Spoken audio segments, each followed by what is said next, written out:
오늘은 8월 17일 창세기 9장 1절부터 17절입니다. 먼저 1절입니다.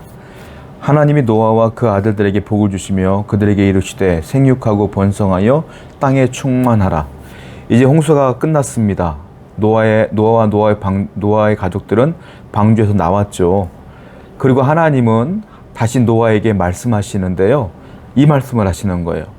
노아와 그 아들들에게 복을 주시며 생육하고 번성하라 라고 말씀하시는데, 이것은 아담을 창조하시고 천지를 창조하신 후에 인간에게 주셨던 복이에요. 생육하고 번성하라, 땅에 충만하라.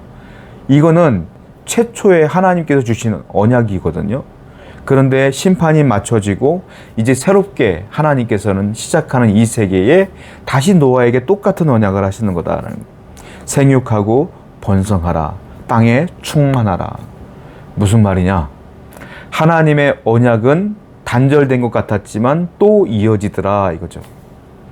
하나님의 언약은 반드시 이루어집니다. 또 이어집니다. 하나님은 여러분들에게 주셨던 언약들을 반드시 이루실 분이시다. 신실하신 하나님이다. 이 사실을 분명히 기억하여서 하나님께서 내게 주신 약속들 반드시 이루어질 것을 굳건히 믿으며 살아가는 여러분 되기를 축원드립니다. 또 2절입니다. 땅의 모든 짐승과 공중의 모든 새와 땅의 모든 기는 것과 바다의 모든 물고기가 너희를 두려워하며 너희를 무서워하리니 이것들은 너희의 손에 붙였음이라. 하나님은 또 생육하고 번성하라 라고 하면서 아담에게 또한 이 모든 것들 다스리라고 말씀하셨잖아요. 노아에게도 똑같은 말씀하시는 거예요. 너도 이 모든 것들을 다스려라 라고 말하는 거예요. 그런데 천지를 창조했을 때 아담에게 주셨던 그 약속과 지금 노아에게 주신 약속에는 조금의 차이가 있어요. 근데 그 조금의 차이가 단어의 차이인데요. 그 단어의 차이는 의미의 차이가 엄청나게 커요. 무슨 말이냐? 맨 처음에는 생육하고 번성하라, 땅에 충만하라, 그리고 이 짐승들을 아담 네가 다스려라 라고 했을 때는 서로 짐승과 그 아담과의 관계 가운데에 두려움이라는 게 없었던 거예요. 서로. 그러니까는 아담이 있는데 짐승들이 아담에게 나오지 않습니까? 그러니까 아담이 이름을 다 줘줬잖아요. 그런데 지금은 어떤 단어가 있어요? 여기 보니까 2절 하반절 중에 보니까 너희를 두려워하면 너희를 무서워하리라. 이제부터 동물들이 노아와 노아의 가족들, 사람을 두려워하며 무서워하게 된다. 두려워하고 무서워한다는 건 그 옆에 안 온다는 거고요. 그 다음부터는 적대적인 관계가 된다는 거예요. 그래서 오늘날 야생동물들이 사람을 잡아먹기도 하고 또한 사람도 야생동물들을 죽이기도 하고 이런 관계가 된 거 아닙니까? 이 모든 것들의 원인은 뭐냐? 죄 때문이다. 이 관계는 주님 다시 오실 날까지 절대로 회복되지 않을 겁니다. 절대로요. 하나님의 창조 질서가, 처음의 창조 질서가 이제 약간의 변형이 일어난 거예요. 그 모든 것들의 원인은 뭐냐? 죄 때문이다라는 겁니다. 죄의 결과가 이렇게 무시무시해요. 물론 용서받았죠. 물론 은혜를 받았죠. 그러나 결과는 반드시 흔적을 남깁니다. 여러분 기억하세요. 우리가 죄를 지어도 용서는 받지만 반드시 그 결과물에는 죄의 결과물들이 묻어나오게 돼 있어요. 그러므로 가능하면 죄 짓지 말고요. 죄를 지으면 회개하고 돌이켜서 다시는 그 죄와 가까이 하지 않는 여러분 되기를 축원드립니다. 3절부터 4절입니다. 모든 산 동물들은 너희의 먹을 것이 될지라 채소같이 내가 이것을 다 너에게 주노라. 그러나 고기를 그 생명되는 피채 먹지 말지니라. 하나님께서 이제 육식을 허용하십니다. 천지를 창조하신 뒤에 노아의 홍수가 끝난 뒤에 육식을 허용하셔요. 이제 짐승들을 잡아 먹어라. 고기를 먹어라. 그런데 주의사항이 있어요. 피채 먹지는 말아라. 피가 뭡니까? 피는 생명이에요. 사람이나 동물들이나 이 안에 피가 있어야 살아요. 피가 빠지면 죽어요. 그러니까 피는 생명을 의미하는 거예요. 피채 먹지 말라는 것은 생명을 경히 여기지 말고 특별히 하나님께서 허락하신 건 식용에 의한 사냥만 허락하신 거예요. 그 고기를 먹어야 되는 몸이니까 사람들은. 그런데 그 외에 그냥 재미삼아 동물을 죽이거나 동물들을 학대하거나 못 살게 굴거나 이런 것들은 허용하지 않는 거예요. 왜? 생명을 경히 여긴 행위이기 때문에 그렇다. 하나님이 만든 창조물이에요. 짐승도 하나님이 사랑하는 존재들이야. 그런데 인간을 더 사랑하기 때문에 인간에게 육식으로 고기로 제공해 주시는 것뿐이야. 그런데 그 짐승들을 내가 갖고 놀고 죽이고 마음대로 학살하고 사육하고 이런 것들은 하나님이 허용하지 않겠다 이겁니다. 이 말은 무슨 말이겠어요? 하나님께서 만들어 놓은 자연 환경들을 보존하라라고 하는 하나님의 뜻이다. 사랑하라는 하나님의 뜻이다. 학대하지 말고요. 그리고 보존하고 최선을 다하여 다스리는 하나님이 주신 사명 중에 하나가 거기에 포함되어 있다라는 것이죠. 5절부터 6절입니다. 내가 반드시 너희의 피, 곧 너희의 생명의 피해를 찾으리니 짐승이면 그 짐승에게서 사람이나 사람의 형제면 그에게서 그 생명을 찾으리라. 다른 사람의 피를 흘리면 그 사람의 피도 흘릴 것이니 이는 하나님의 자기 형상대로 사람을 지으셨음이라. 그러니까 사람을 죽이거나 짐승을 죽이지 말라라고 하나님께서는 말씀하고 있는 거예요. 이 말은 무슨 말이냐면 단순하게 사람을 죽이지 말라, 피를 흘리게 하지 말라 이 말은 무슨 말이냐면 소극적으로 우리가 그 말씀을 실천하자면 살인하지 않으면 되죠. 사람을 안 죽이면 돼요. 사람을 죽이는 사람들은 별로 없죠. 그런 사람들은 흔한 사람들은 아니죠.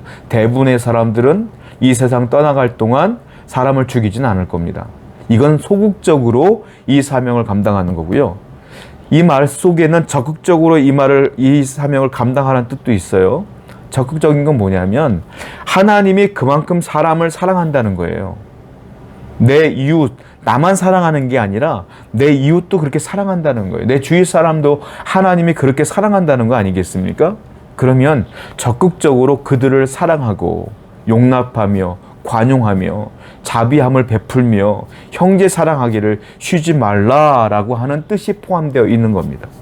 단순하게 그 사람을 죽이지 않는 게 아니라 그 사람을 사랑하라, 적극적인 사명을 요구하시는 거죠. 오늘날 우리 교회에도 형제자매가 있지 않습니까? 사람이 모인 곳에는요 하나같이 마음에 들지 않는 게 많아요. 세 사람만 모여도 패가 갈라지는 게 인간 아닙니까? 마음에 맞는 사람끼리 짝짝꿍하고 한 사람은 따시키는 게 사람이에요. 그렇게 하지 말라는 거예요. 한 형제고 한 자매고 그 사람도 하나님이 사랑하는 사람이니까 적극적으로 용납하고 허용하고 사랑하고 함께 나아가자 이런 뜻 아니겠어요? 우리 교회도 그렇게 여러분들 적극적으로 사랑을 실천하는 여러분 되기를 축원드립니다. 그리고 좀 긴데요. 13절부터 15절까지만 읽어볼게요. 나머지 쭉 읽어야 되는데 13절과 15절이 핵심적인 내용이니까요.